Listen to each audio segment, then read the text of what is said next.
Acompañadas de membros do BNG a nivel local e comarcal, a voceira nacional Ana Pontón e a cabeza de lista da formación ás eleccións europeas, Ana Miranda, participaron esta mañá no porto de Testal en Noia nun acto de campaña de cara aos comicios ao Parlamento Europeo do vindeiro domingo 9 de xuño. A elección do peirao noiés non foi ao show. Os nacionalistas quixeron facer un chisco ao sector do mar, e máis concretamente os mariscadores da comarca noiesa, que están a pasar nestes momentos por graves dificultades económicas debido á baixa produtividade. De aí que incidiran na importancia destas eleccións e de poder acadar unha voz galega en Europa para defender do mellor xeito posible os intereses dos galegos, como se veu facendo ao longo destes anos. Eu creo que é evidente que en Europa se están tomando decisións que nos afectan no noso día a día e que afectan as posibilidades de desenvolvemento económico do noso país. E por desgracia en Galiza temos demasiados exemplos de como, cando outros deciden por nós,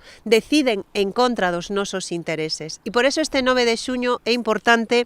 que en Galiza teñamos unha voz propia, ese escano do BNG, pero tamén unha voz que defenda que os galegos e galegas tamén temos que ter voto en Europa. Queremos seguir sendo a voz galega no Parlamento Europeo. Esa voz que fala do marisqueo, esa voz que fala dos sectores productivos, esa voz que non se rende nunca cando hai un problema e que se presenta na terra e no mar para falar do que lle afecta a xente que é o traballo no mar, do que lle afecta a todas estas